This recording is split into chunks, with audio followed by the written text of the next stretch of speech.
Hey everybody, welcome to the What is Money Show. I am thrilled to have you here joining me on my mission to help shine light on the corruption of money. Now, a little bit about this show and how it makes money. We are 100% sponsor based, which means that all the revenues we derive come from sponsorships. But I try to be very selective about the sponsors that I work with, specifically trying to choose those who have values well aligned to the values expressed on this show, like freedom, education, self-sovereignty, etc. So what I'm going to do is a few ad reads right here at the top of the show and then a few ad reads in the middle. And I hope you won't skip them. I hope you'll take the time, listen, and see what they have to offer, because again, these are hand-selected sponsors. Now I'd like to tell you about our sponsor, Swan Private. Swan Private is a concierge financial services firm based in Los Angeles. Now, I've known the Swan team for years, and these guys are laser focused on the Bitcoin mission. They even have a zero tolerance policy for all shitcoining. Recently, their CEO, Corey Clipston, was instrumental in calling out many of these crypto scams right before they collapsed, saving a lot of people a lot of money in the process. Swan Private focuses on guiding high net worth individuals and businesses on all aspects of Bitcoin strategy, including buying, custodying, and market research. This concierge service provides you direct access to a private advisor by text, phone, or email. So go to swanprivate.com/breedlove today to sign up. Now I'd like to tell you about our sponsor, Ledn. Ledn lets you do more with your digital assets. For instance, Ledn offers a B2X loan product that lets you leverage your existing Bitcoin to buy even more Bitcoin. Or you can also get traditional Bitcoin collateralized US dollar loans through Ledn as well. Ledn also offers both Bitcoin and USDC denominated savings accounts, letting you generate yield on your digital assets.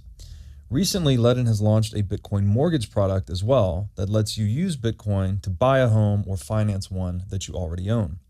So go to ledn.io, that's LEDN.io today to sign up. Johnathan Bi, welcome to the What is Money Show. Thanks, Robert. Thanks for having me. Excited for our conversation. Yeah, it's great to have you here. We were connected by our mutual friend, Jimmy Song, and the timing was really good because I had just started the first episode on this book by René Girard, Things Hidden Since the Foundation of the World. Very fascinating book, one that challenges your worldview in many ways.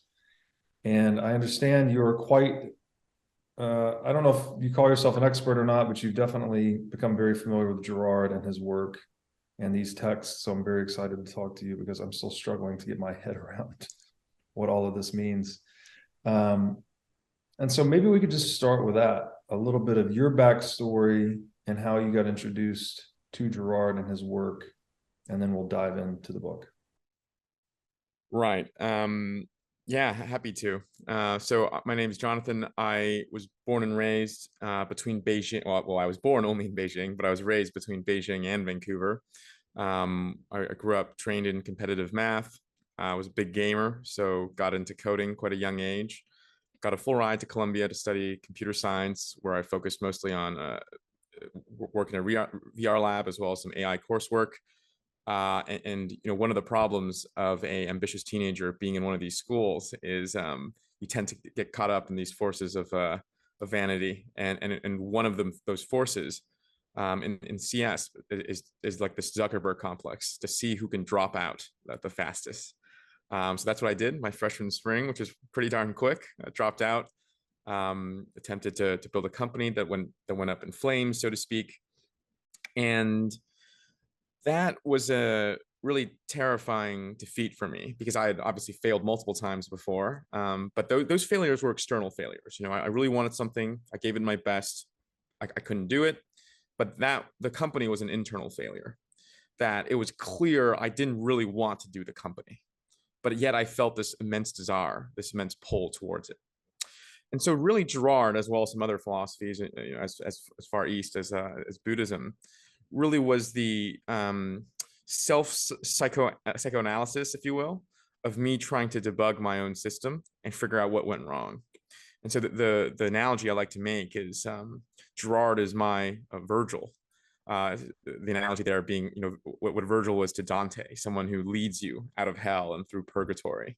That analogy is further apt because Girard is famous or infamous for not giving many prescriptive solutions. So he thinks the world's just going to end.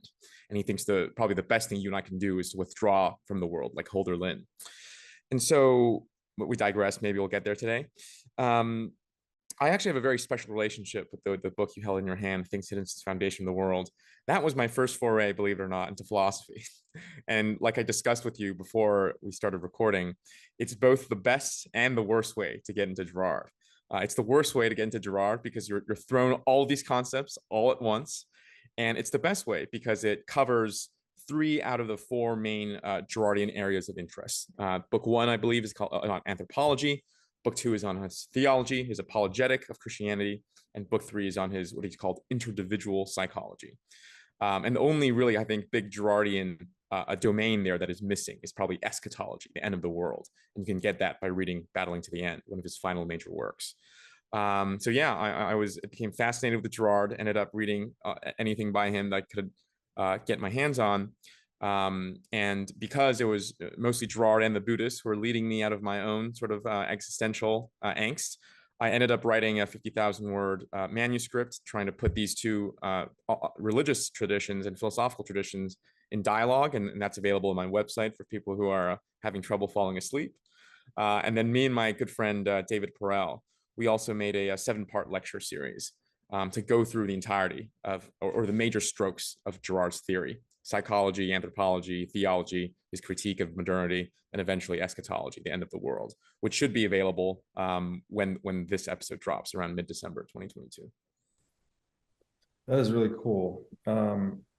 So where do you start with this particular book? The best and worst way to get introduced to Girardian philosophy. It definitely felt that way for me, that I was suddenly thrust into this world of these strange terms, and he's using them, I guess, off the cuff because he's perhaps drawing on his work from text. There's That's some right. presumed knowledge perhaps for the readers of the book. How do you, if you're your elevator pitching the Girard thesis contained in this book, Things Hidden, how do you approach that? Because I found it to be very overwhelming, profound, but not exactly easy to compress into simple language. Yeah, so I would probably start in reverse order. Whenever I try to teach Girard or talk to people about Girard, and this is how the lecture series is structured, I always start from psychology, because his psychology is the most interesting and relatable to many people, and the most accessible. And I'll give you a short spiel, but it's also the foundation of his social theory and his eschatology. So without really understanding his psychology, in book 3 of Things Hidden, I think people are really going to struggle and have many doubts about book 1, and especially book 2, his defense of Christianity. So I would say Girard's core psychological insight is this: that there is 2 species of human desires. One species he calls metaphysical desire, and the other species, and this is not pronounced in the book, is called physical desire. So metaphysical desire is a desire for identity, what an object says about me, whereas physical desire is a desire for the object itself, in plain language, what the object can do for me, or the utility of the object. So let me give you a few examples. I can have sex, I can pursue sex out of metaphysical desire. And what would that be? Well, that would be the psychology of the Don Juan or the coquette, right? Someone who, I want to have sex with this person because of what having sex with such a person says about me. But I can also pursue sex out of physical desire, right? And that would be for pleasure or maybe feelings of immediate intimacy. But this cuts across, Girard would argue, the entirety of the human realm of objects that we desire. This could be a job, right? Investment banking, mostly metaphysical desire, because the physical desire, it's not that quite enjoyable being pulled up at 2 a.m. to fill in spreadsheets. One of the reasons I like philosophy, by the way, is that philosophy has so little prestige, is that everyone who's studying it was really mostly there for its sake. But I digress. And so Girard's core thesis is really to tease out this insight that he thinks is hidden from us, that a great, if not majority, of the reason we desire and pursue things is about what objects say about us and not what they can do for us. Interesting. So what an object says about us, this presumably is us engaging in some form of reputation management, or we're trying to Yeah. face to the world for a That's the right intuition, but I would say we need to push a bit deeper than that. Because to think about it as, me managing my reputation still assumes that we're, individuals, and simply one thing that I care about is my reputation out there. Girard would say something even stronger. He says we're not really individuals. He is what we call, if you remember from book 3, interdividuals. And what he means by that is our core desires themselves are interpenetrated by others. So it's not like, here's a thought experiment for you.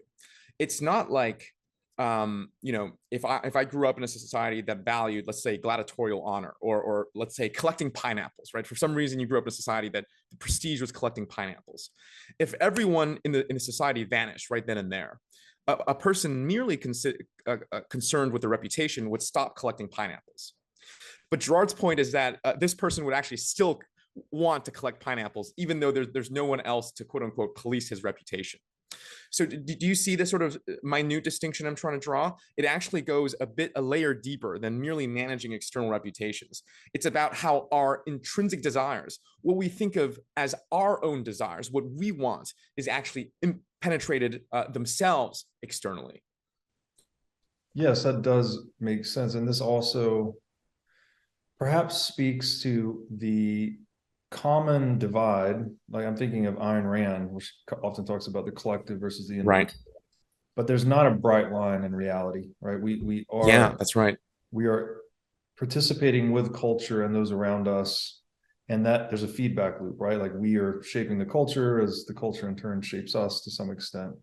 So I guess what I'm hearing you say is that the desires others have actually manifest themselves in you as well, right? Just by virtue of being. Yeah. That's the really interesting thing about Girard is it's not like a reputational management, right? Oh, I see everyone liking pineapples, I'll go get pineapples. It's more internal. It's that their desire is imbued in me. And that's why it's called mimetic desire, right? Because the next step after Girard delineates these two desires, physical, metaphysical desire, is he asks, well, so in metaphysical desire, we desire to be a certain type of person, right? He calls it the desire to be, if you recall from Things Hidden. And Girard thinks we all have a desire to exist in great measure, right? Think about Achilles, think about a great general, or even something a bit more mundane, like a very well-liked coworker. And Girard's question is, well, how do we gain this elusive ideal of being, right? Because it's very abstract, it exists in great measure. And Girard says, we simply look around us to aspiring models. Again, this could be like all the way from a celebrity to just your older brother who you respect. And we take on their desires as our own. And that their desires are imbued within us. It doesn't go through this external route of reputation. It goes through this internal route, but making us desire those things in and of themselves. It's fascinating. And so on the, I guess we should unpack real quick the word mimetic. I think we've done this before, but it's, is it a Greek origin, I think, but it's where we get words like mime, imitate, mimic. So it's just this that Girard's talking about is really people, almost like all human interaction, and correct me if I'm wrong here, is basically mimetic, right? We're mirroring one another all the time. And then your personality ends up being a collage or a composition of all these interactions you've had across time. You're running your personality is a program that's comprised of all these interactions you've had across time historically. And obviously we put more emphasis on those that we admire, right? This is the feeling of awe as you seek to imitate someone that you have an affinity for them in some respect. Is that approximately correct on mimesis, or what would you add there? That's exactly right. And I'll just make a few addendums there. The first one is the metaphor that I like to give for mimesis is actually what I think it was Hume that gave for sympathy. Okay, so sympathy, so feeling compassion, sharing the sufferings of someone you see.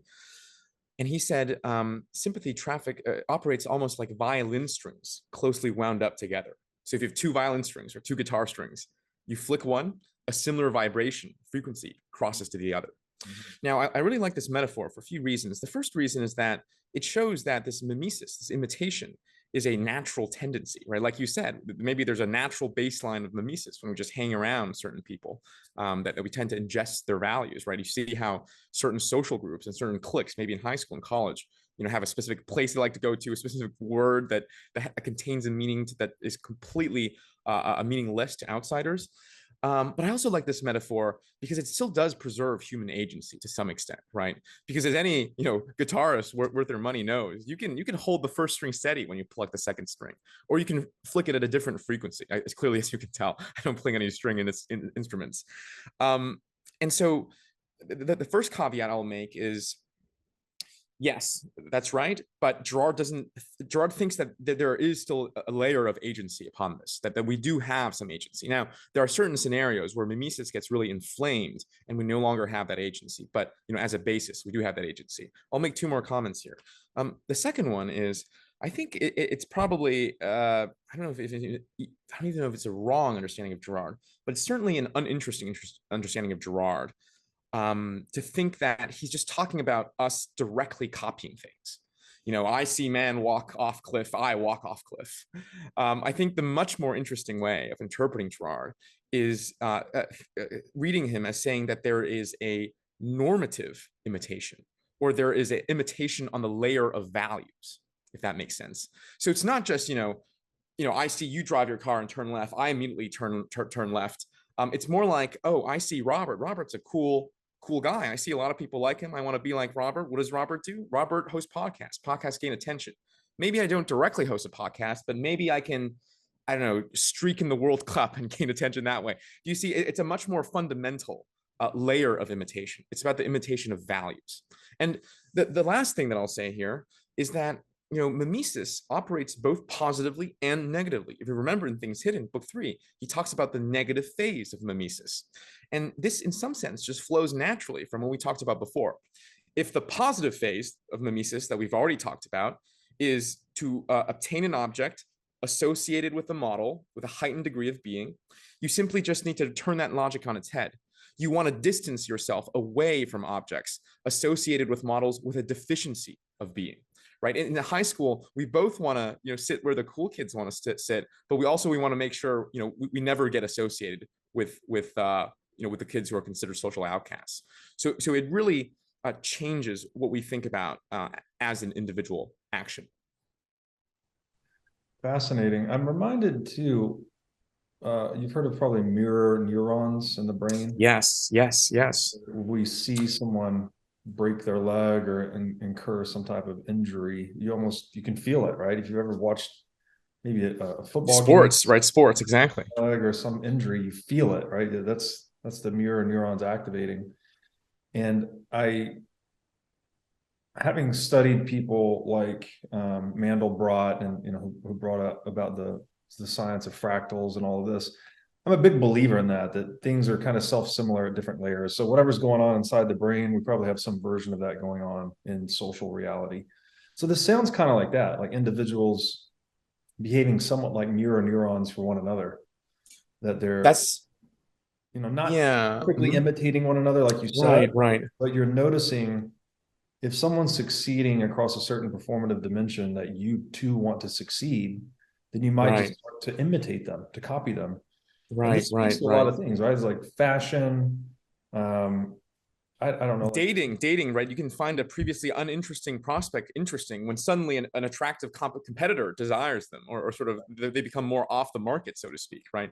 Immediately, you have an increase in your desire. And I really sorry to interrupt you, but I was so excited to jump in about what you said about mirror neurons, because that's actually one of the bases, one of the Girard doesn't really make his arguments, as you can tell, in Things Hidden through empirical facts, right? He gives a much more hermeneutical proof. He's like, just humor me for now. Just give me this. Follow me on this path I'm going to take you, and let me show you what this theory can do. Like that's how he convinces people. But of the few times he does give sort of a more empirical, factual, scientific defense, he does point to mirror neurons, right? These neurons that, as you correctly identified, fire both when we do something as well as when we see someone do something, and so that lends to the idea, I haven't investigated this properly, but it lends to the idea that there's a real connection between observing and doing, right? Hence mimesis. Yes, and I wonder, you mentioned mimesis can become inflamed. And so I wonder Right. if this is, well, the inflammation of mimesis would be like, maybe it's related to the Nietzsche madness of crowds, where you say that madness is rare in an individual, but when it comes to crowds, it's Yeah, yeah, yeah. so is it people mirroring one another, and then if things get too rowdy or crazy, that it can actually, Right. I don't know, it can become too frenetic or too much Yeah, Jesus yeah. all at once, and then people can go into the madness of crowds, perhaps. That's a great this is a massive topic. So I'll see what I can do to pick it apart. I would say probably the first cut we can think about this is inflammation on the individual level, and then there's social circumstances of inflammation. So we'll start with the individual level. Basically, I think the strength of metaphysical desire, right? This is the bad desire that we don't really want. This is the desire to be like a kind of snobbish, sort of social prestige seeking desire, to put it in colloquial terms. The strength of this desire, one of the things is the delta between how heightened an ideal you're after versus how shitty you feel about yourself. So Girard makes this comment about how we desire things ever the more after things reject us, or when we experience loss, we have a much stronger desire for that thing. And it's the same logic of why the thirsty man desires water more. It's because you're put down in your own social conception that ideal, that delta, right? Even if the ideal remains the same, you have a stronger desire for it. So that's in a way where it can be inflamed on the individual scale. On the collective scale, Girard basically identifies different social arrangements as blocking the spread or accelerating the spread, sorry, of metaphysical desire. So he basically thinks that there's two things that can block the rapid spread of metaphysical desire. What he calls essentially social distance or physical temporal distance, right? So we'll talk about the latter because it's less interesting and much easier to understand. There was a time where most people in the world didn't really see anyone beyond what they saw in their village, right? They didn't travel that far. There certainly was no mass communication. And so I can't mediate your desires if I'm not even physically, temporally exposed to you. But of course, with modern communication as well as transportation technologies, that has gone by the wayside. And I think a very underappreciated sociological fact is that today, the farmer, let's say in a third world country, can just open up Instagram and see Dan Bilzerian and his lifestyle. The other part, much more interesting, is Girard thinks that social differences can also block desires from spreading. And by social differences, Girard basically thinks about all the types of differences that make someone think, okay, I do not deserve what he deserves. Okay, so what are some of these differences? Well, they could be gender differences, right? In antiquity, there are strict expectations different for the genders. There could be guild lineages, right? Like we're just in a guild of I don't know, blacksmith or something like that. It could be caste systems. Now, Girard sees the fact that modernity, with its conception of equality, as breaking down of all of these differences. And in some sense, he thinks that's a terrific thing. In fact, he considers it to be the core of the Christian message, the breaking down of these false differences and inequality. But he also considers that to be an apocalyptic development. Because right, what do we tell children in the West today? You can be anything you want to be. And I think Alain de Botton had this great analysis of how this idea of meritocracy in and of itself also imbues moral guilt to the failure, right? So if you and I were in a caste class and we were both low caste and we were, up to nothing when we were in our 50s, 60s, there's very little responsibility for us. That's our expectation. But in modernity, right, sort of everyone has to have an excuse for why they're not the president of the United States of America. I'm exaggerating there, but I'm just painting a picture. And so, however, that's not to say that there are no differences left, social differences left in modernity. For example, I've noticed how when I was in college, a freshman would be much more threatened when another freshman got a prestigious internship. But if a sophomore got that internship, they would be like, oh, like they got another year on me, right? Or if that other freshman came from a really rich family, maybe that's cope, but you can think, we're fundamentally different in essence, right? His dad helped him land that job. And so as a result, because of this expansion of equality, it's not to say there's no differences, but that there's much less systematic differences. And Girard sees desire spreading much more rapidly.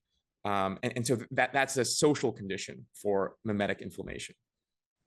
That's super interesting. So we have these, and this gets into his thesis more deeply, but we have these containers, I guess, that are meant to actually Yes, compartmentalize. right. It's a patronizing and deceitful container, but it's a container nonetheless.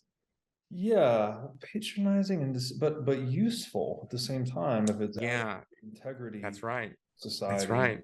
That's Obviously it's not consistent with our current normative structure, which is also it's a post-Christ thing, right? This idea that we're all equal in some moral sense, or we have, I think, the equality of souls is something that was written about post-Christ. That I'm blending in some insights here from another book, Inventing the Individual, which I enjoy. It just makes the point that prior to Christ, we didn't really have the conception of the individual. It was more about the family. And then Christ, like the writings of Paul, that we're all one in Christ, that we actually started to develop private property rights and an individual basis for organizing society. But not to get off on that tangent. It's really fascinating to think how these things are formed. So I guess we should probably double click on a couple of these terms here. We use these terms, objects and models. And another interesting thing to me that I got from the book was it doesn't seem like it's only individuals that we're imitating. It can also be imitating these characters in mythology or stories, right? Right. That's right. Like one of the things that has really improved my life is just trying to imitate Christ. Like just read about him. Right. And then, are you Christian? or? Well, I don't like to question because I don't know. I consider myself as someone trying to disciple themselves to Christ. But when people say, like, do you believe? My pushback is like, well, I don't believe in the word belief, actually. I think it's a very word. Well, do you think he rose from the dead? Well, this is a nuanced answer for me too, because I don't know that we've established the line between living and non-living. So when you talk about Christ rising from the dead, like, well, in one sense, he's eternal and immortal in human affairs, right? Right. I'm very embedded in the mythological architecture that we're. Anyways, I took you off tracks. Keep on asking your question. Basically, that is, we need to, what are objects, what are models, and then the other piece to this, and you tell me where I'm wrong or not, but it seems like it's not just living individual to living individual that's engaging in mimesis. Like when I read the Bible and I read about Christ, I can choose to emulate the action patterns that were written about of him, and so that serves a purpose too. Like when I live in Tennessee now, which is very Southern Christian, I see a lot of people imitating Christ, right? It's almost like embedded in their basic being. So that's right. Over to you. So the first questions will be quite easy to answer. So object is almost anything you can think of that desire can latch onto. And so I use it in the broadest sense of the term. Object can mean literally object, iPhone, your things hidden book that's new and fresh, unlike mine that's about to fall apart. But it could also be something like job title. It could be a person, like a partner. It could be a place in history, literally anything that we can attach our desire to. So it spans almost everything. I really can't think of anything that becomes an objective, right? It's not. Yeah, right. I like that. Yeah, objective. Yeah, your course of action. That's your object. Yeah. I like that. So I really can't think of one thing that couldn't fall under desire. And the second question of model. A model is essentially someone who you imitate, or someone who mediates you, is the other way to frame that. And Girard, and I think this is quite plausible, thinks that different people imitate us, influence us in very different ways, right? Because if you think about mimesis, right, we talked about this before we recorded, this universal medium of communication. Mimesis is almost the human way to tap into the subjectivity of the other, right?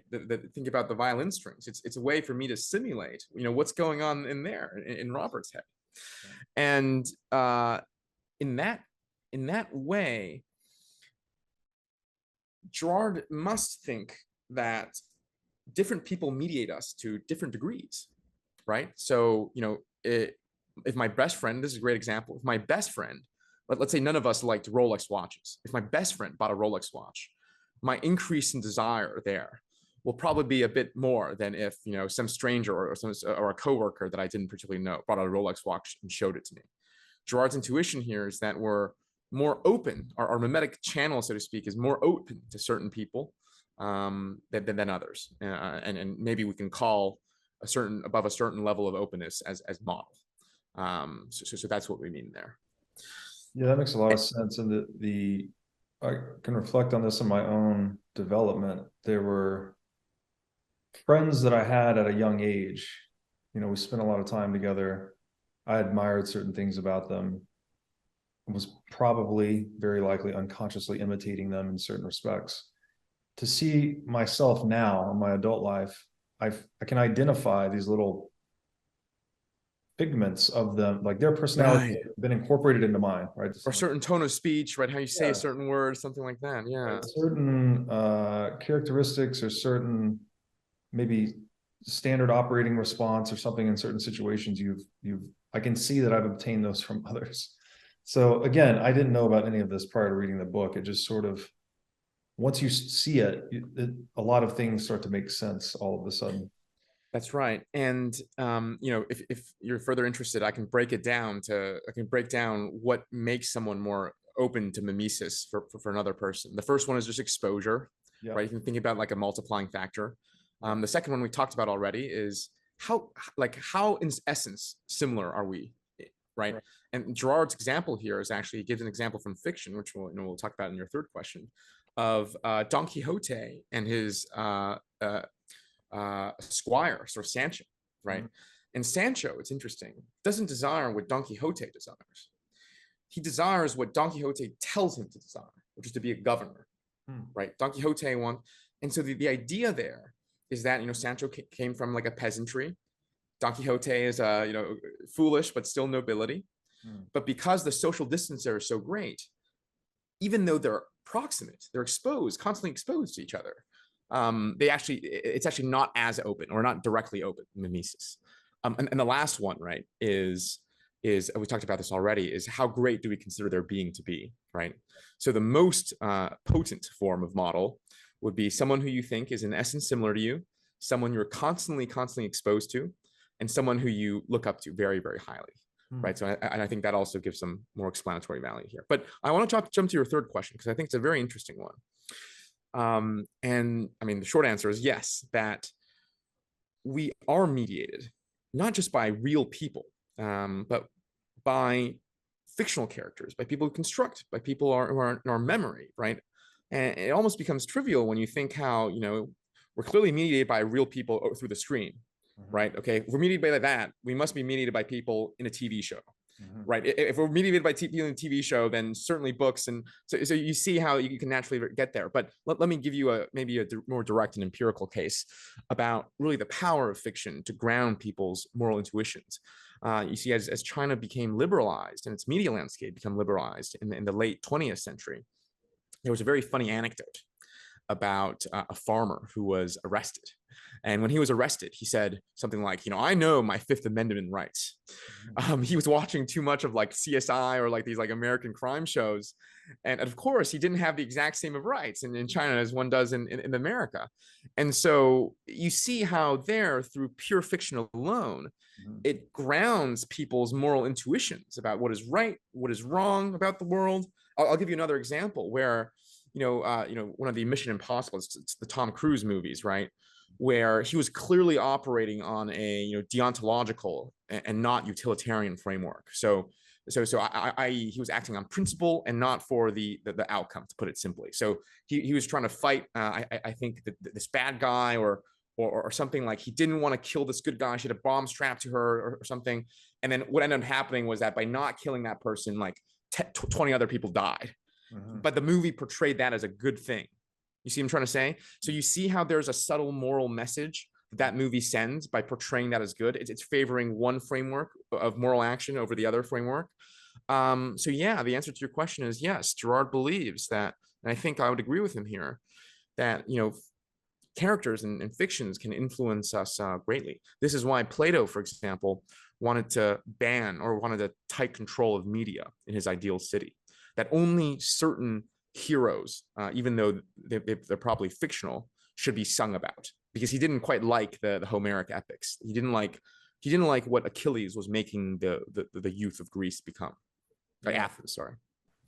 Yeah, no, that's excellent points there. And I'm just reminded of that Peterson point where, like, he always says we live in stories, we inhabit stories, and it very much is. We are storytellers. So the mythologies that underpin our society they're imitated, right? They're widely imitated. That's almost what defines the mythology itself. Right. And then what is the old, whoever said this, that you become the average of the 5 people you spend most of your time with. I mean, I think that's another angle on mimesis, is like, yeah, I think that's right. Why you become the average of 5 people, because you're unconsciously constantly open to the influence. That's right. Yeah. Yes. Super interesting. And if I may jump in, just one thing here about this intuition, you know, I constantly get the question, very self-helpy, but I think very practical question. I mean, you know, practical self-help questions are what motivated me to get into philosophy in the first place. And I think philosophy should have a lot to say for people who are interested in those questions. But one question I get is like, what do we do about this fact that we are, you know, concerned for metaphysical desire? And I think there's generally 2 strategies, and maybe they're not completely in tension, right? One is just to limit metaphysical desire, right? The second one is for your metaphysical desire to align with your physical desire. And so, you know, I was doing CS, and I didn't really like CS that much, but CS had a lot of prestige. However, I was not enjoying my life. Sorry? What is CS? Oh, computer science in college. I was talking about majors. Got it. And yet, my simple point being, what I was really interested at the time was philosophy. And when I started hanging around philosophers, right, my sort of physical and metaphysical desires came together. And I think it's quite natural where, and I think Girard does believe this, that we do genuinely desire things for their own sake. And so if you know that you desire something for your own sake, then perhaps surround yourself with, you know, 5 people or however many, or community, that do desire those things as well. So when you ingest their normative values through mimesis, there is no fundamental conflict, right? And it's aligned. This is perhaps why, on the converse case, you know, the stories we know too well of a, you know, queer kid growing up with conservative parents, right? Or a artistic kid growing up with industrial sort of capitalistic parents, why, you know, they can have issues down the road is because, you know, what they desire and what they ingest from a young age from mimesis is always conflicting. And as a result, you know, part of themselves perhaps is also conflicting. So that actually, you know, gives us a very direct and straightforward model for what to do in life, or part of the question of what to do in life. It's really fascinating, because I wonder if Christ is not somehow part of the intention of his message is to help resolve that, to align metaphysical and physical desire, right? Because we're saying, I don't know, a lot of the things in Christ's message of just love yourself as your neighbor, you know, be fruitful and multiply. There's this idea of overcoming maybe the purely Darwinian pursuit of self-interest and right a more community or family-like relationship with others. Yeah, like maybe some of that message is designed to resolve that angst of, you know, I got to eat, I got to have shelter, I got to have this, but you also want to have meaning in life, and that's through participating in life with others. So I think that's right. And, you know, there's so much one can say about Christianity and Girard. In fact, there's, you know, multiple books, as you know, written by himself on it. But the one thing I'll say is, you know how I initially listed these two strategies to resolve this dilemma. One is to lower metaphysical desire. One is to try to make them aligned. I think Christ, you're right. I think he does perhaps have, I need to think more about this, help us align. But for Girard, I think it's most obvious that Christ teaches us to resolve or like limit metaphysical desire. And one way he does so that Girard asks us to imitate. And I think, you know, when Girard says imitatio Christi, he's talking about many things. Maybe it's love, but a dominant one, an overlooked one, is withdrawal. So Girard says this, and this is almost quote for quote, Christ withdrew at the very moment which he could dominate. And what he means here is that when Christ was resurrected, he could have been the king of the world, because he could just go to people and said, hey, you remember how you killed me? Well, here I am, right? And you know, that would be a quite convincing sign of divinity, surely. But he didn't, right? He met the disciples, he came back, hung around a little bit, and then he withdrew. And so Girard says we need to imitate Christ, both in how he refuses to imitate others, but also in how he refused to be imitated. And so the model par excellence that the Girard asks us to imitate, who he himself is imitating Christ, is is Friedrich Hölderlin, this 19th century poet, contemporary of Schelling and Hegel's, who literally holed himself in a tower for the last few decades of his life. Now, this is quite a troubling suggestion by late Girard. And it was only made because he felt like the end of the world was imminent or unavoidable. But it's troubling because while Girard describes Hölderlin as saintly, his contemporaries who visited Hölderlin describe him as frantic and crazy, paranoid. So I'll pause there. I'm sure that's a lot to digest. Well, yeah, I mean, to not be imitated, yeah, the only path to that is to try and withdraw oneself from the world, but that also would be presumably very difficult to have a meaningful life in that case. You're just solitary confinement, right? No, that's I don't think Girard gave that final suggestion out of a glee, like, oh guys, I figured it out.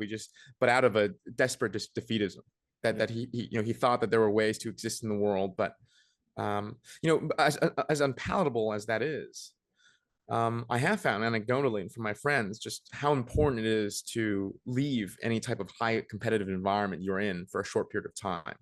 Like for me, being in New York, I almost need perhaps a 1 month detox in the summer when I go hang out with hippies. This summer I was in Peru and Costa Rica. I was still working because it's the time zones, but the mere fact that you're not in New York, you don't have these status symbols constantly berating you. It's quite a nice reset, so to speak, right? So there's some there's something to be learned from that practically, even if you don't take it all the way. Yes. Okay. Super interesting stuff. Now I'd like to tell you about our sponsor, CrowdHealth. CrowdHealth is a Bitcoin-enabled alternative to legacy health insurance. Now let's face it, legacy health insurance is an absolute scam. Nobody can explain this better than the legendary comedian Chris Rock. Insurance. You got to have some insurance. You got to. There's an insurance. They shouldn't even call it insurance. They should just call it in case shit. Like, I give a company some money in case shit happens. Now, if shit don't happen, shouldn't I get my money back?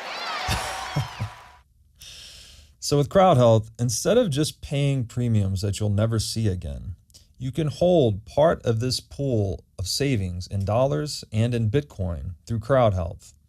And when you have a health event, you can draw against this pool of communal savings. So go to joincrowdhealth.com/breedlove to learn more or sign up. Now I'd like to tell you about our sponsor, Wasabi Wallet. Wasabi lets you use Bitcoin privately while still maintaining full control over your money. Specifically, Wasabi Wallet is an open source, non-custodial wallet with privacy built in by default. By using Wasabi, you're effectively putting the private back in private property. Wasabi Wallet is an easy-to-use privacy wallet that can support any amount of Bitcoin transactions. So go to wasabiwallet.io today to download this state-of-the-art wallet software. Now I'd like to tell you about our sponsor, Masterworks. Masterworks gives you access to the fine art market at more affordable price points. They do this by offering you fractional shares in their $500 million portfolio of fine art. Now, fine art is an alternative asset class, and historically, it's been a great performer and a really good hedge against inflation. Most investors typically hold anywhere from 2 to 10% of their assets in an asset like fine art. To sign up or learn more, go to masterworks.com and use promo code BREEDLOVE. Now, I'd like to tell you about our sponsor, Casa. Casa makes it simple to buy and secure your Bitcoin without wondering whether you're doing it right. Specifically, Casa provides a multi-key custody solution, which is by far the most secure way to custody your Bitcoin. Now, when I talk about Bitcoin being theft-proof money or inviolable private property, a multi-key custody model is exactly what I am talking about. Using multiple keys lets you maintain full control of your Bitcoin while also giving you redundancy in case you lose one of the keys. It's also the best way to secure your Bitcoin for inheritance planning purposes. So go to keys.casa, that's C-A-S-A, today to sign up and use discount code BREEDLOVE. All right, I want to understand how we segue then into, so we have Mimesis, which we've well established is this almost constant, ubiquitous phenomenon in human interaction. Right. How does this segue into the logic of violence? Right. The founding of social institutions. I'm not sure which path we go Yeah. here. Take us from Mimesis to step 2. I'll give you the super short version, and I'll do another shameless plug where we have a 2-hour lecture series just on this very topic. It's lecture 4. It's on the Scapegoat Mechanism. Okay. That's what it's called. But I'll give you a super quick TLDR, and then you can tell me where you want to double click. So Girard first gives an explanation for why he thinks conflict happened. It is mimetic desire, right? The intuition is quite almost trivially simple. If we tend to desire what other people desire, well, of course, that's going to lead us into conflict. And he would point to things like perhaps the Trojan War, right, where Paris, Prince of Troy, he could have any woman that he wanted, but he wanted what the Spartan king had, right? He wanted Helen, and as a result, Girard also thinks that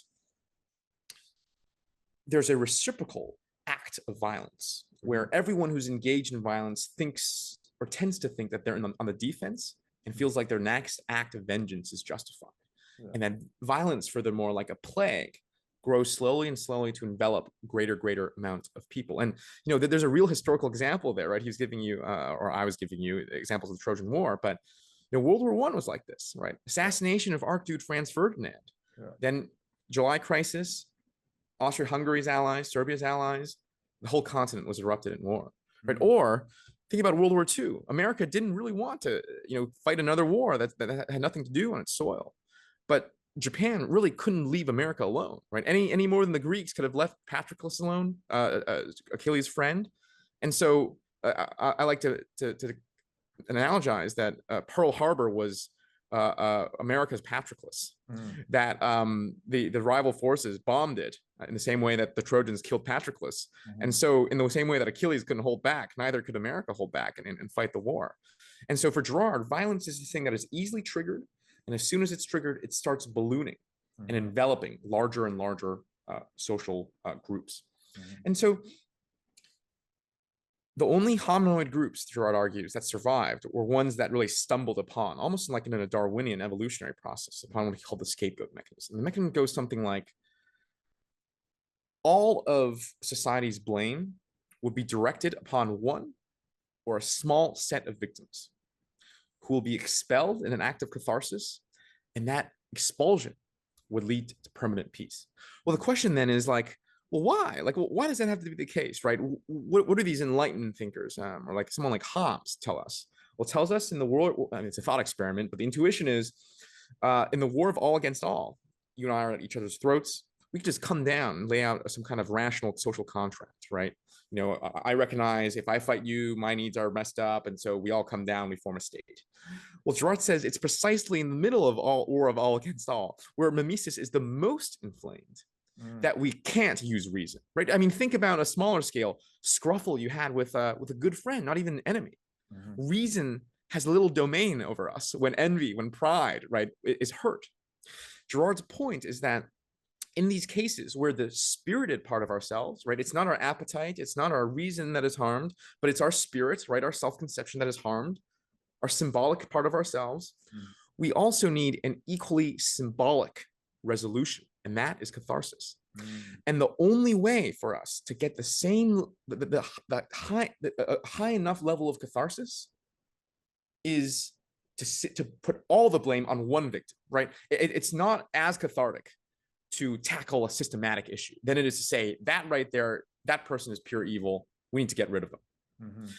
And so Girard thinks that the foundations of peace will always need to be a lie, because usually in the war of all against all, almost everyone is a bit guilty. Surely someone is guilty than the other, but you can't just pick one person and says that hey, this guy is responsible for all the blame.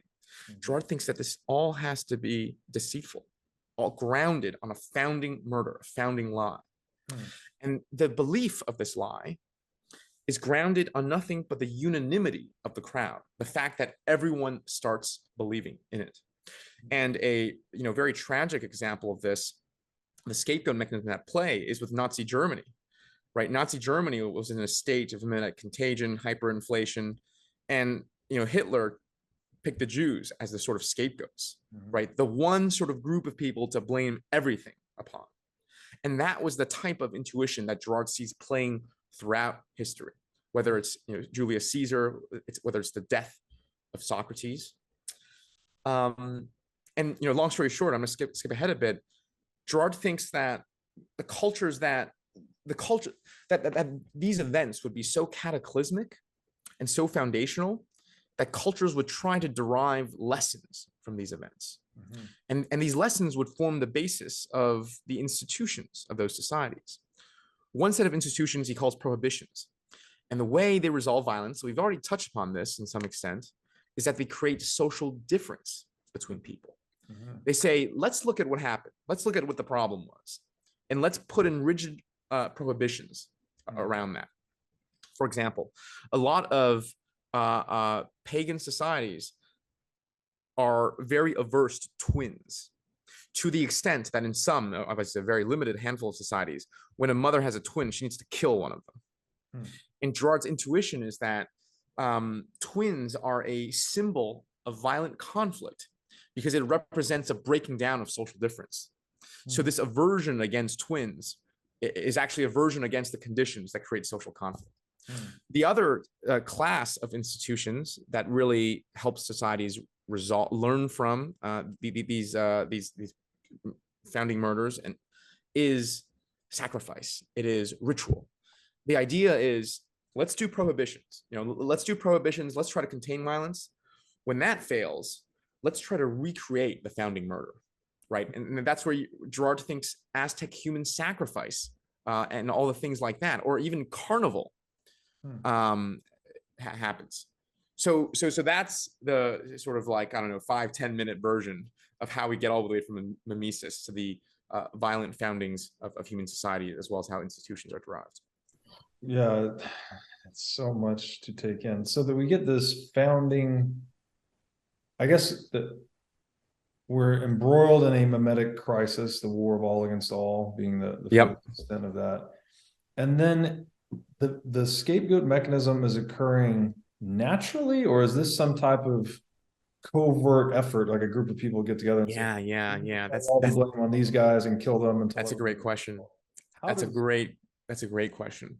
I think the answer would be it occurs naturally. And I think Girard's answer would also say it doesn't always occur, but simply all the societies that were able to successfully found peace, it did occur. Right. And let me give you an example of it recurring wrongly. Again, this is going to be from fiction, but I think you'll be able to get the intuition here.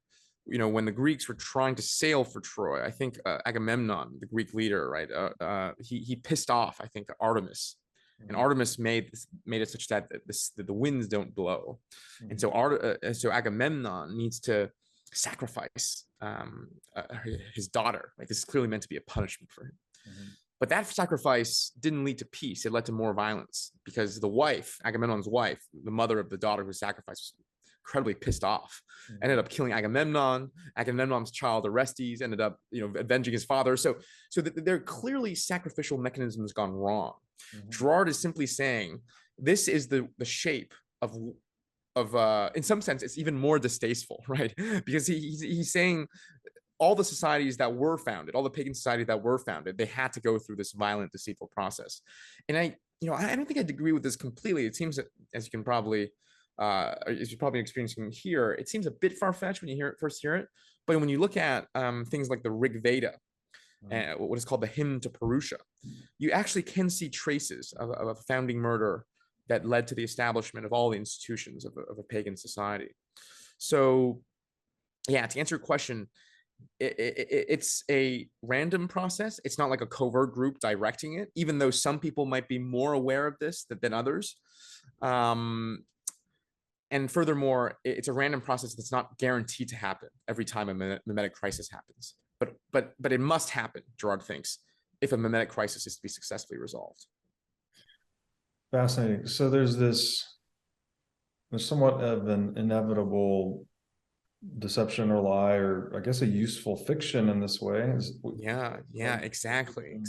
Show, because that's kind of the main skill humans have, that we tell these stories and change. So here's the really interesting thing about this whole thing, because as you described, as we discussed, right, and when we talked about social difference, and I was like, it's clearly oppressive, and you were like, yeah, it's oppressive, but it sounds like it's also really useful. And that is Girard is one of the most ambivalent writers I've come across, and I think you've really poked at the horn. You're really poking at the hornet's nest here, and I think your insights are exactly spot on. In fact, Girard would think that the scapegoat mechanism is nothing but Satan, right? So Girard attempts what he calls an anthropology of the cross, which is an attempt to translate Christian language from the other world, grounded into this world. So he attempts to make sense of the Christian story by appealing just to anthropological, human, psychological, social mechanisms. So for Girard, Satan is mostly the emergent mechanism of the scapegoat mechanism. However, because the scapegoat mechanism is also the foundation of peace in this world, Girard thinks that in some sense, all worldly power is satanic in some sense. And even you and I who benefit from this peace, we're participating, according to Girard, in Satanism right now. But here's the real interesting apocalyptic paradox, right? Because Satan is ultimately evil. He's deceitful. He lies. He's murdering of innocent victims, but he's so damn effective. And he was the only thing that kept human societies alive. Christ, on the other hand, who's out here really to expose Satan, right, through his own death, to expose the scapegoat mechanism, so Girard thinks, is the exact reverse. Christ is ultimately good, but he'd bring forth worldly destruction. And Girard would remind us that Christ himself says as much. I think it's Matthew 10:34, where Christ has this to say. He says, "Think not that I'm come to bring peace. I bring not peace, but a sword." So orthodoxy tends to interpret this language as saying, Christ is saying something not as spectacular as you think he is. He's just saying, some families, there's going to be believers and unbelievers, and there's going to be a little conflict between them. But Girard says, nay. Girard says Christ is using that sword to cut down the very foundations of worldly order. And so Christ, in some sense, is engendering the apocalypse. But I think you're starting to see the interesting tension here with Girard, right? And why he's such a fascinating and sometimes frustrating person to engage with, which is he's marked by these extreme ambivalences. Equality, ultimately good, engendered by Christ. Also, that it creates the social conditions for apocalyptic modernity. Killing innocent victims, terrible, deceitful, lying. The only thing that pagan societies could ever have discovered to save themselves. So it's that tension is part of what makes Girard quite interesting to engage with. Yeah, super fascinating. Okay, so when social differences are minimized, like you mentioned, the caste system, I guess traditional hierarchies, maybe Yeah, gender roles would be another one. roles, whatever it may be, whatever these normative structures are, when we disinhibit those normative structures, we're actually allowing mimetic violence to spread more rapidly. Yes, but we're also creating the conditions for genuine love as well. Wow. So it's really this catch-22, right? You can't really like step one foot forward with Girard without stepping the other foot back. But so what does that say about today? Okay, well, I'm not sure. Okay, do we talk about the logic of violence and then how it altered in the 20th century? And then maybe we talk about today where social differences seem to be, at least there's some effort to push them down, right? We're all equal, Yeah. diversity, equity, and inclusion everywhere. Right. How do we approach this? Well, before we talk about the 20th century, we really need to mention Christ's revelation and the significance of that for Girard, because Girard, that story I just told you, right? Mimetic contagion, war of all against all, leading to founding murder, leading to institutionalization. That is in a pagan world. And Girard's point there is that, of course, as institutions grow old, they're going to lose their prestige. And so this cycle needs to happen again and again and again and again, right? New gods need to be erected. But Girard thinks that Christ fundamentally takes us away from a circular trajectory to a linear trajectory. So we're now in the linear time.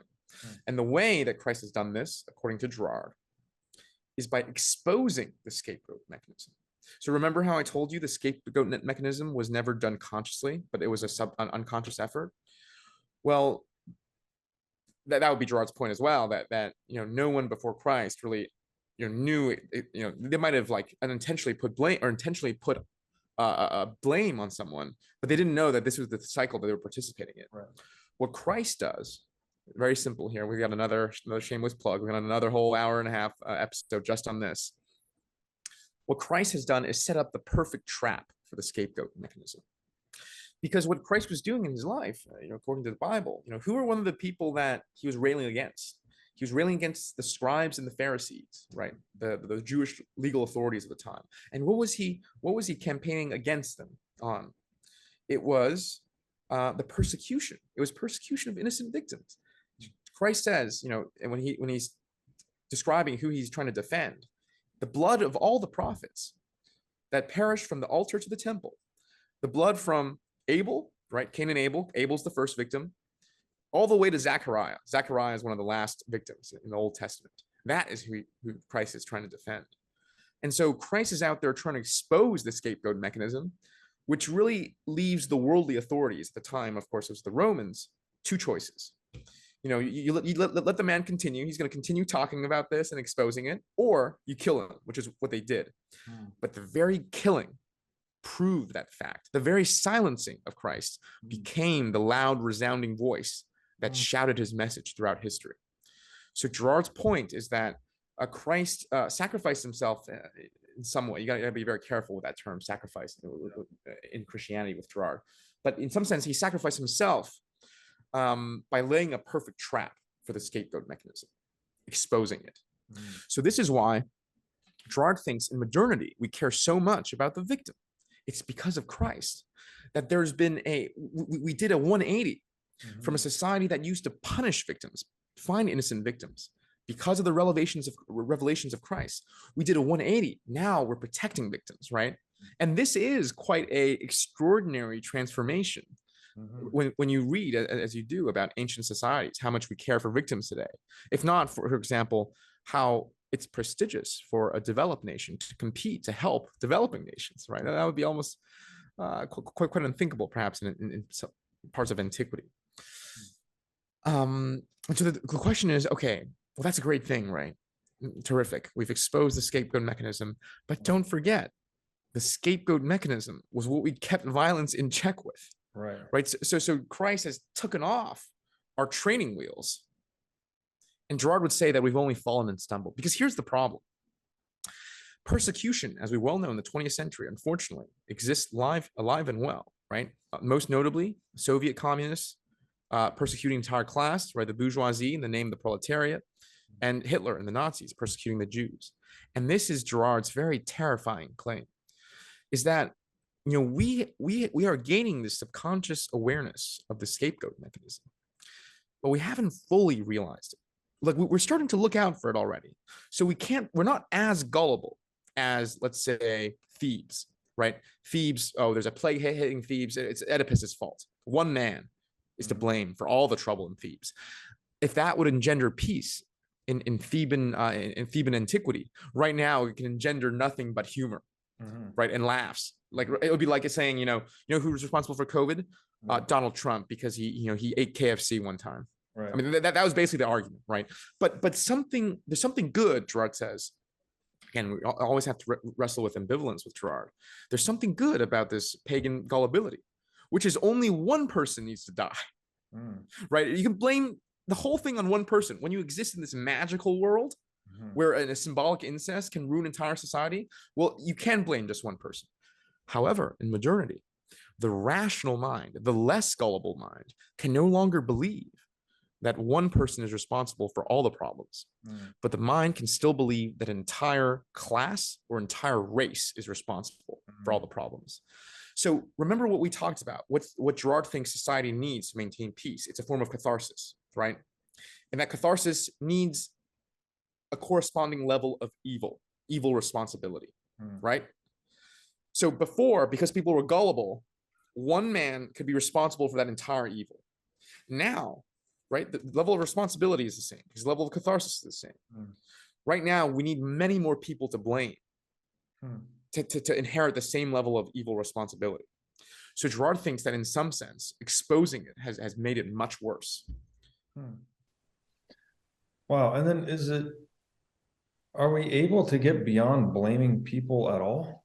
I mean, is that something that's just pre-programmed? Is that we need to have this catharsis? It has to be channeled at someone or some people, and like the violence has to come out? Or because it seems to me, just by engaging in this dialogue about this mechanism, that if everyone was on this level of awareness about it, not that we're there, but that is perhaps attainable, that you could just say, hey, this is a strange mimetic mirroring phenomenon that's been playing out for a long time. Maybe we could just stop killing each other thinking it's going to solve problems.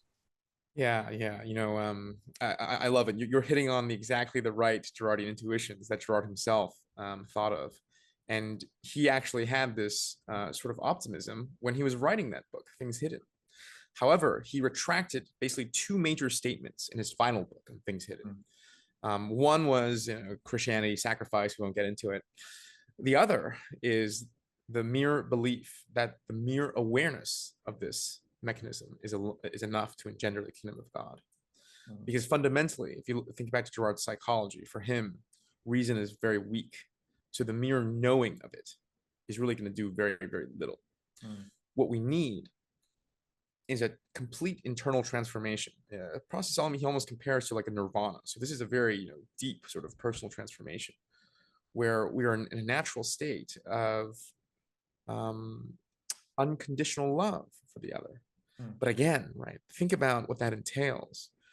As a loving and non-violent person in a violent world, you are almost bound to die. This is his commentary on Christ. That is such a truthful and loving figure in such a violent world. He was bound to be murdered.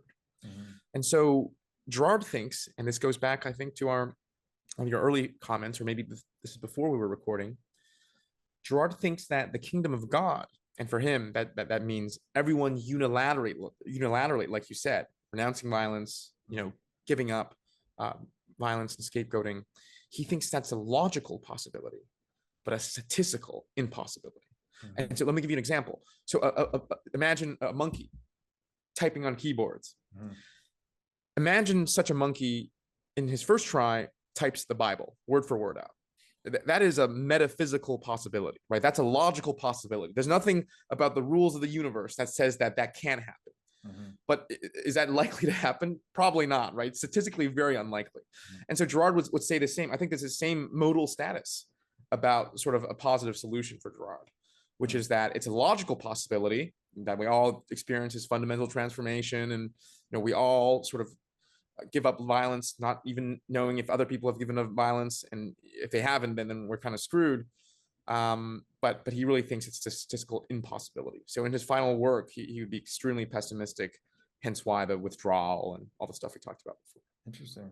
So he had an optimism in this book, but he retracted it. And he retracted it. Yeah. He had a, and even optimism is, Girard's optimism is still quite muted, but he had an optimism that he did retract. Yeah. Interesting. Yeah. We often discuss incentives on this show, and I've come to view, I think incentives are very fundamental. The Solzhenitsyn always talks about the line between good and evil passing through the heart of every human. Right. And I don't think we can change that necessarily. That's something we come pre-programmed with, but it does seem like we can change the incentive structures that we right. That moves the line a lot, right? When I look at the history of human atrocity, right. There's usually some material incentive driving it. Of course, there's psychopaths at the edge, 1 to 5% of the population that just want to see the world burn. You got to deal with those people, but mass atrocity, it typically is associated with people forced into a situation where they have to weigh like their material well-being against their moral integrity. And seems like the best thing we could do is engineer around that. Yeah, I think that's a right intuition. And what Girard would say, he gives a very similar comment. He says human nature really hasn't changed that much, even though prima facie, as a society level, we have a complete transformation. Right, before we persecute victims, now we protect victims. Before we are fetishizing of tradition, of antiquity. Now we love the new, we love innovation. Before, we were admired in all these sort of superstitions, and now we are relentlessly seeking truth. But Girard really thinks that it's literally the same human nature, that same, the same line cutting through our hearts, but projected in a different incentive or social system. So Girard thinks we're, for example, conforming to contrarianism. That we've treated innovation as the tradition to conform to. So even though it appears we're actually innovating, and think about all the derivative startups that you're seeing in the crypto space who advertise themselves as the most radical innovations, it's completely ridiculous. Same thing can go for truth, perhaps, and the same can go for protection of victims. Girard thinks that the protection of victims is the only banner where the persecution of victims can happen today. So his claim here is that the only acceptable way to persecute victims these days is under the banner of protecting victims. Wow. And that's why he thinks that the only things we're allowed to persecute today, well, first of all, he thinks that it's great that we don't persecute the classical minorities, right? The Jews, the disabled, the women, children. Great, it's great we don't persecute those. But we have an obligation today to persecute all types of privilege, right? Male privilege, white privilege, class privilege, and that we feel we are warranted to persecute because it's in the name of the protection of victims. So do you see how the form of human behavior, of human nature, quote unquote, is still the same, but it's the different social circumstance that we operate on, which is different. And of course, Girard would include the atrocities of the Soviet totalitarianism, right? It was the protection of the proletariat, the little economic guy. And so, however, Girard insists that it is still better to conform to a culture that protects victims than a culture that persecutes them, even if sometimes that protection is hypocritical. Wow, that's scary to think about it that way, because this idea of to successfully persecute victims today, you have to hide under the veil of helping victims. Right. This just resonates loudly to me of centralized government, where everything they do is for your the little guy, right? Air quotes, for your safety, for your, to protect you, to advance the American dream, whatever the bullshit is they're serving up that day. But in reality, it's more taxation, more inflation, more oppression, more theft, more control. So it's that idea of persecuting victims under the banner of helping them. And the other thing that's coming up for me here is it seems like perhaps part of what he's describing is because we are animals, we're this highly imitative animal, and obviously there's more objects in the world than there's more desire in the world for objects than there are objects. So we're inherently going to be conflictual with one another or antagonistic. Can I interrupt you? Yes. Just there? I want you to finish your point, but it's something even stronger. It's like, even if we are in a post-scarcity world, and I think there's a good argument that much of us are already in a post-scarcity world, if you take scarcity to be the basic needs of living, even if that is the case, because our desires are mimetic, we're still going to converge and battle over what should be an infinite set of objects. I mean, if you leave children alone in a room with a similar set of toys, they've done this experiment, they all end up fighting over one toy, even though there's 10 of them and there's like 5 children. Have you seen the show American Psycho, the movie American Psycho? Yeah, remember that boardroom scene where they're competing over the business cards, and the damn business cards look exactly identical, but the lettering is different, right? Pale nimbus white, right? Raised lettering. I don't remember all of them, but it's even more damning for Girard. It's, even if this world was infinite, the fact that our desires converge will still lead us into conflict. But I interrupted you. But no, that's a great point. So even if we live in the Garden of Eden, we're still going to find things. Or to put it another way, we're already post-scarcity. Or to put it even other way, or the other way to put that is there can be no post-scarcity because here's a great one-liner. Scarcity, competition precedes scarcity, even though many people think scarcity precedes competition. The mere fact of competing and creates that scarcity, creates that desire, right? Think about Kanye's $100 white t-shirts. Now, this is a great point, and I'm very careful with my language here, because in economics, what we define scarcity as anywhere demand exceeds supply. So there's more demand for the thing than there is ability to satisfy the demand. And I've also written about this, that I think economic supply and demand can equally be called satisfaction and desire. That's ultimately what we're trying to solve for. There's people that have wants or desires, and then there's people that are commercializing their ability to satisfy wants and desires, right? That's consumption and production. And so this inherent, attachment of desire to objects, somewhat obvious and natural as an animal existing in the world, but we compound it perhaps by all focusing on one thing. Yeah, that's right. Okay, that's a tricky one.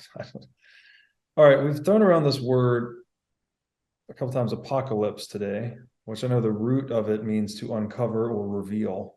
Revelation. It's a revelation, right? It's a revelation.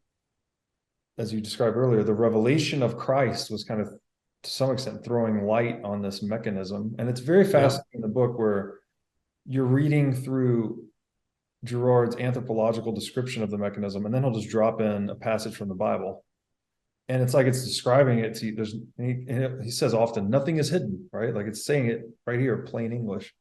So how has that changed our relationship with this scapegoating mechanism? And then how did it, I'm trying to get us into the 20th century here, where the logic of violence has changed significantly.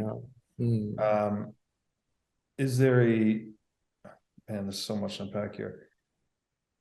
It seems to me like Christ, or at least the ethos of Christ, is partially responsible for getting us into the industrial age, capitalism. Yes, modernity. That's right. Girard would say Christ is responsible for science, which is a very But anyways, so that underpins the mechanization and industrialization of warfare in the 20th century, which drastically increased our ability to kill one another, I guess, in an efficient way. Yes. So how is it, I guess we're stuck in this ambivalence again. Christ is throwing light on this mechanism, which is maybe helping us transcend it, but it's also perhaps accelerating it too, and that we've now mechanized warfare. So how does the scapegoat mechanism or our relationship to it perhaps change in the 20th century, and why? That's a great question. And I think we've already highlighted a couple of ways that it has changed. One way is that now it needs to be done in the protection of victims, right? Because Christ's message has been so resounding. We so naturally, this sort of Western intuition to side with the little guy. That's not a normal sort of intuition. I don't know if someone listening to Homer would have sided with the little guy. Right. So this intuition of protecting victims has become so prevalent as to become the dominant sort of ideology, so to speak, that the first thing is that the persecution of victims now needs to be in the name of protection of victims. Right? Before, it could be done in the name of a god, it could be done in the name of polis. Now we need to do it in the protection of victims. The second thing is that this exposure has made the mechanism much worse, in the sense that a greater amount of people need to be blamed for the same level of catharsis. And we discussed this already, right? The third thing is a positive thing, which is the exposure of this mechanism genuinely does limit its inflammations, right? Just by mere fact of being, and there's where the ambivalence comes in. So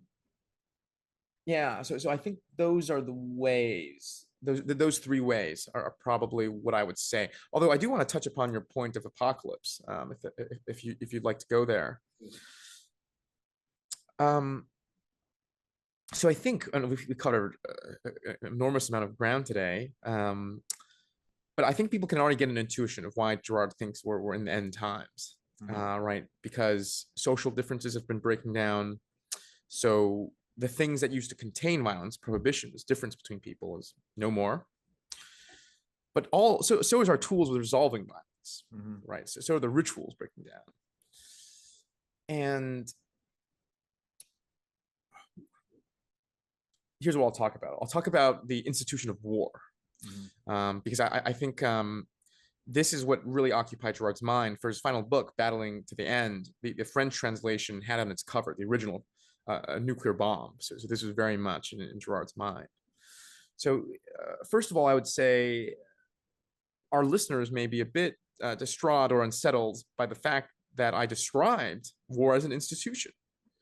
How do we think about institutions? We think about rules and regs. We think about bureaucracy. We think about the things you have to follow. What do you think about war? Just do whatever, no rules, right? Like, do whatever you need to do to win. However, Girard's point is that for much of human history, there were rules and regs around war. So all the way back in the Greeks, many city-states, and obviously not all the times, but many times they fought wars like a rugby match almost, where they literally tell the opposite commander, get to this field at this time, and our phalanxes will duel it out, right? And the point wasn't exterminating the enemy. It was like winning some kind of symbolic victory, pushing them or something like that. And even in modernity, in the 18th and 17th century, war was called the gentleman's war. And I think you'll soon see why. So the analogy I'd like to make is it's almost like a NBA season or an NFL season, where there's literally an off season for war. So there would be times where you'd be fighting, it's winter, it's getting a bit cold, and you need to go back to your home country, and you need to pass an enemy territory to get there, and they would literally let you. Because again, it's like, right, think about how weird it would be if the Lakers sort of grounded the Clippers flight from coming back to LA, right? You just don't do that, right? Even though it would help you as a win if they didn't show up, right? There was, and war was almost like an institution where the noble elite went into. And I think one story will really hit the point home. There was a British colonel sharpshooter. This is in the American Revolutionary War, where he literally wrote in his diary that he was out in mourning one time and he had an opposing American general strolling right in front of him. He didn't realize he was there. He had a whole a gang of sharpshooters, but he didn't kill him because he said it would be something like distasteful, right? And that opposite general turned out to be George Washington. So they literally let like the top guy of the other team go because it was like ungentlemanly to assassinate someone. Okay, so that was like the intuition of war. It was this like ritualistic warfare. It would be like how unnatural would it be if you were in like an NCAA basketball game and you just pulled out a gun and shot everyone else, right? That would be kind of like the intuition, and obviously war today is very, very different from that. There are wars of utility, and that is, there's still like, as the Russia-Ukraine war has shown us, there's still international pressures, right? But Girard thinks that when we think about wars, it's more like war of extermination that we should expect, like World War I or World War II. So the question is, what has changed? And his long, short answer is Napoleon. Where Napoleon introduced this idea of total war, he introduced universal conscription, he introduced much more brutal methods. He introduced this idea that, everyone, even if you were an old man or a woman sitting at home, you should be participating in the war effort, right? Making munitions, singing songs. And it was that total form of war that transformed war. And this goes back to our ambivalence again. It's something like we've given up the silly rituals and the silly gentlemanly or Greek sort of habits around war. And war has become more rational. But as a result, it's become more deadly because it's about extermination. And the other point that Girard is going to make is that a similar thing has happened on the technology realm. So what has happened there is on the cultural landscape, but a similar thing has happened in technology with the invention of the nuke. What's unique about the nuke for Girard isn't its singular destructive force, right? A firebombing of Tokyo killed more people than either of the strikes in World War II did. But what's unique about the nuke is its ability to deploy, right? I can unleash my entire nuclear arsenal in a way I can't just firebomb your entire country, or my Mongol horde can't, get to your place in under 5 minutes. And so because of these two changes, he thinks both the cultural catachons, right? Catachon is this theological concept of the thing holding back the apocalypse, or you can think about it like a chain holding back the apocalypse. Both the cultural catachons as well as the technological catachons have been unleashed. And so again, this is very, very brief. And again, I have another 2-hour-long episode talking just about this. This is why he thinks we're sort of living in the end times. It's fascinating that he identified the turning point as Napoleon. Napoleon was one of the first military leaders. There have been many in the past, but he's one that instrumentalized fiat currency to a large extent to fund military operations. Right. That's interesting. So I wonder, again, about that being kind of the corruption of money, where you monopolize it and you just print it. You're basically taxing your whole citizenry. Whoever's using the money, if you're printing it, you're taxing them. And so it opens up this means of war financing beyond just the individual war chest. Right. Yeah. You can now engage in more capitalized warfare, right? Yeah. No, I really like that intuition, right? Because the whole stroke that Girard is trying to point is that Napoleon did more total and extreme methods. Yes. And we were talking about universal conscription. In some sense, this is the isomorphism in the realm of currency. Yes. Whereas before, at the very most, you borrowed from some banker. Here, you just create this thing and then tax everyone without their consent, right? Yes. So it's in more total form. I really like that. Yeah. Universal and visible taxation and universal conscription. Right. They go hand in hand. War, right? Yeah. As much funds as you can have and as many people as you can have. So it stands to reason it would become as brutal as it did. It's fascinating. And I'm struck here too, where we were talking earlier about this whole siding with a little guy. Again, that book, Inventing the Individual, talks about how we reconceptualized heroism post-Christ. Pre-Christ, our idea of the hero was more Odysseus-like, like he's an aristocrat. Yep. Big, brawny adventurer, very, bravado and all, courage and all of these things. But then Christ comes along and is now the symbol of like the ultimate hero in a way, but he's opposite to Odysseus and all. Right. Yeah, that's right. He's loving, he's turning the other cheek, telling the truth, etc. So I wonder how much, because all of these instances we've had in the modern world where, the state standing up for the little guy, it's always bullshit too, right? Like Marxism and communism, they say they're trying to protect save the working class from the predations of aristocrats and whatnot, but it's never true. It's just people kind of engaging in a power grab for themselves. So I don't know. I don't know that I have a question here. It's interesting how just the ideas we have about ourselves and our mythologies actually changes the way we're engaging with one another. And presumably, I don't know how we got to fiat currency. I guess someone just figured out that war is expensive. We need to raise more money, and here's an easy way to do it. So yeah, it's interesting. David Graeber's book Debt is really good on this.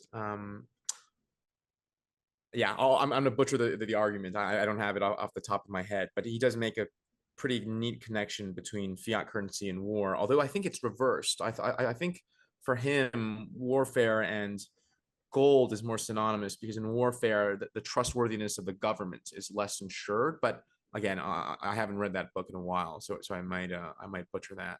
yeah, But I think, sorry, go ahead. Oh, I was saying, I think your intuition is fundamentally right here, about people doing the same things. And I think that's what makes Girard so interesting to read, which is he gives you a logic of human nature, Mimesis, Scapegoat Mechanism, and those are the unchanging things. But he also gives you a changing historical circumstance. Mm-hmm. So it allows you to see the eternal, so to speak, within the flux, right? Mm-hmm. And I think that is a very powerful way to view humanity. That at core, we're fundamentally similar, but the cultural landscape has changed. Yeah. And the analogy I like to make is, humanity at this point in the world, and you said you wanted to talk about the 20th century, humanity would be a just launched rocket that hasn't hit escape velocity yet, right? Because the rocket that is stationary, that would be pagan society, us, the just launched rocket, we're distinctly different, right? Clearly, there's something materially different about a society that persecutes its victims and a society that protects them, a society that worships tradition, and a society that encourages innovation. But we're also similar in the most eerily of ways, right? The two rockets are still within the gravitational pull of the Earth. In the same way, we are still under the gravitational pull of human nature. Yeah. And so I think your intuition is very on point here. You're hitting on exactly why I think Girard is so interesting and has been so fruitful to engage with. Yeah, the human nature is absolute in a way, or at least it doesn't change much. It's not something we can do much. Or there are ebbs and flows that you can see within it that maybe goes through time. I don't know how best to put it. Maybe the way you put it was better. Yeah, well, I mean, it just seems like it, to the extent that it's changing, it's not, we don't have a lot of say-so in it. Maybe it just takes a really long time for human nature to change, if it changes at all. But the cultural and technological landscapes change all the time, right? They're like, yeah, totally. I wonder how related those two are actually, how much the cultural landscape is influenced by the technological landscape. For instance, I know that among hunters and gatherers, it was considered to be morally superior to be able to go out and slay a woolly mammoth, right? There was this very practical utilitarian moral code that was built up around your food supply. Yeah. I see. And there's, the moral codes associated with like chivalry and things like this, that was based on the technological realities of the time, that, you had an armed knight on horseback that was kind of the martial force on the land. And this is from the book, The Sovereign Individual. They make the point that the invention of gunpowder, which basically allowed a peasant to be able to kill an armed knight for 200 yards, led to the collapse of feudalism and chivalry as a moral code. It wasn't relevant anymore. The culture was relevant to the new technological reality. Yeah. And so, yeah, it's all really fascinating to think about, because then you think certain innovations might change what we consider to be moral versus immoral. That's right. The view you just described there is the what can be termed the classical historical materialist view, right? Mm-hmm. So a view commonly attributed to someone like Marx, so obviously, across the spectrum, but Marx most notably. this idea that our methods of production, or if we want to turn that into Girardian terms, our methods for containing violence fundamentally determine our sort of morality. Girard's perspective, I'm just thinking on my feet here, so I might retract this, I think is the opposite, where he thinks what is primary is the cultural component, and then technologies are engendered by certain cultures. But my position is that there's probably more of a dialectic going. It would be ridiculous to argue one or the other. Right. But for him, right, his famous, so for example, it wasn't, for him, science and all the technological revolutions was engendered by Christ, right? And it wasn't the other way around. Like it was Christ's revelation of truth that led to the cultural landscape, and quite curiously for most people, the scientific landscape, and engendered all of these technological advancements. Yeah, I don't know. I think if you push Girard, he would say, well, of course, when you come to more little things like chivalry, then of course technology precedes morality. But perhaps for him, the great moral frameworks, the moral paradigms, those are still primary. But yeah, I don't know. I'm just thinking off the top of my head here. Yeah, no, it's we have this, and maybe this is our own cultural programming, that we tend to look for linear causality. It's like A causes B, which way was it? Right. Causes B or B causes A. But when you look at biology and physics, there's not much of that going on. It's typically little feedback loops everywhere, right? So when I find one of these areas where like, did A cause B or B cause A, what I typically end up seeing is there's kind of some reciprocal pattern between the two. Right. It's still a meaningful question, though, to ask which one is primary. Yes, right. it is. Right. It is. Yeah. So, but it's very difficult to disentangle. Yeah, of course. Perhaps even completely so impossible to make the question irrelevant, but I still find it interesting to discuss. Yeah. Okay, we're coming close on time here, but I can't stop today without asking you. You mentioned that Girard gives an account of the origins of money. Right. As it, I guess, through a framework of mimesis, perhaps acquisitive mimesis. Yeah. Could we just touch on that a little bit? And you mentioned it's a different book actually as well. It is called What is Money After All? So I suppose I'd be robbing your listeners of a Girardian treat if we didn't touch upon that as a final topic. I'll give the really quick version, and I'll do another shameless plug. This would be in lecture 7, to the final lecture about. And it's not so much an invention of money that Girard is really interested. He's not interested in painting as a genealogical, like a clear historical progression of different political economies. He's really trying to help us understand contemporary capitalism, but it does touch upon money. So I'll get to that. Girard traces a genealogy of capitalism to gift giving. So as you probably know, the Smithian conception of the historical progression, right? First it was bartering, then it was money, then it was debt and loans and gifts. That's wrong, right? Graeber actually gives a pretty convincing argument here that it's actually flipped. First, it was gift giving, and then money was invented, and only in the absence of money for people who are used to money do we get bartering, like in prisoners of war camps.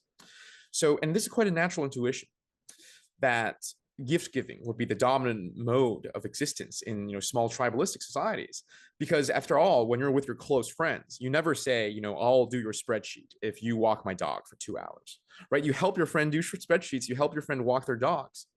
Now, of course, you also keep some kind of tally, so if someone always keeps asking you, you stop being friends with them.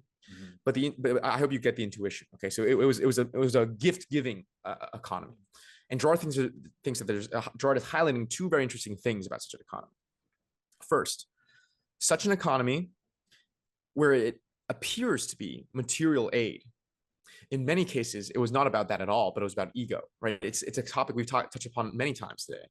There's these stories of these great chiefs who throw lavish parties, competing against who could give each other the best gift, and often squandering the very things that they aim to give purportedly for aid.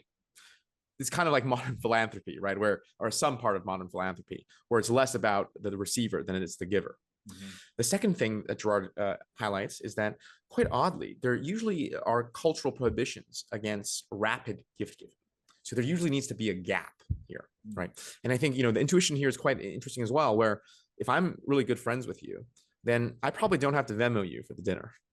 But if I'm only going to meet you one time, well, we better settle that account right then and there, right? But the other thing is that Girard thinks, because these gifts, their value is not certain, they have to, it's so easy to misconstrue who's winning and who's losing out in the deal, that if the gift giving is too rapid, it could incite violence. And that's why there needs to be a gap between the gift and counter gift. So money kind of fixes this, where money, you're confirming the value and you're cutting off the relationship. So money for Girard is a substance that allows people to exchange much more rapidly and exchange on a much more increasing dimension of things. So modern capitalism for Girard keeps the intuition that what appears to be material exchange isn't material exchange at all, but it how it's different from gift giving, that is that there's money as a medium of exchange there, that sort of atomizes people, that cuts people off from relationships, but in doing so engenders much more rapid material exchange and commerce. No, that's fascinating, because the intensity of exchange is proportional to how much wealth we create, or how productive we become. So that's really interesting that I guess the gift economy was a low intensity exchange economy. So it's not capable. Right. Both in frequency as well as in terms of the goods exchanged. Yes, exactly. Yeah. That's super fascinating. And then I wonder if this probably, Mimesis has to relate to the monetization of assets, I would imagine too. Like some guys wearing gold, right, as a collectible, and then passing gold on to his son or wife as they get married as a means of wealth transfer across generations. It does. Please observe those families doing it. And yeah. And this explains, for example, why gold is valued differently in different cultures, right? I believe when the Europeans arrived, the South Americans couldn't make sense of the degree that their lust for gold and silver. When you look at what currencies were being used throughout different pagan societies, you'd be quite surprised. Some were using literally wheels, huge wheels that you'd roll around as currencies.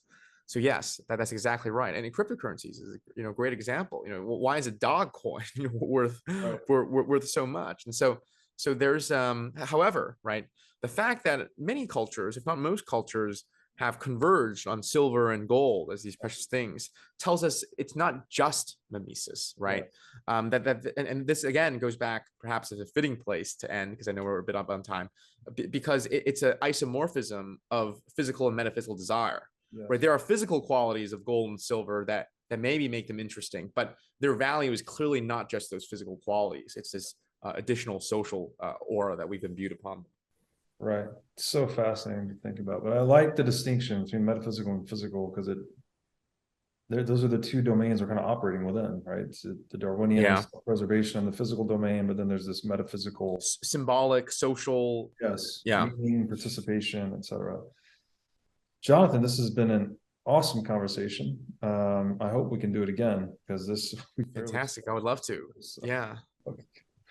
I would love to do it again. Thanks for having me, Robert. Yeah, great to have you. If you could please let my audience know where they can find out more about you or your work. Great. So JohnathanBi.com, JohnathanBi.com, or if you just go on YouTube and Google, Johnathan Bi, Girard lectures. So this episode is going to be released on December 16th. We've released the first lecture already, lecture 1 of 7. It's an overview of Girard's entire theory in 2 hours, not unlike what we did today. And then we're releasing 6 lectures, that one each covering a core topic on Girard. 2 lectures on Girard, Girard's psychology, 1 lecture on Girard's theology, 1 on his anthropology, Scapegoat Mechanism, 1 on his comments on modernity, and the final one is on eschatology, how he thinks the world's going to end. So this will all be released within December and early January. That's super cool. I'm looking forward to watching that. Just started the one you sent me earlier. So, dude, thank you so much. Talk to you again soon. Thanks for having me.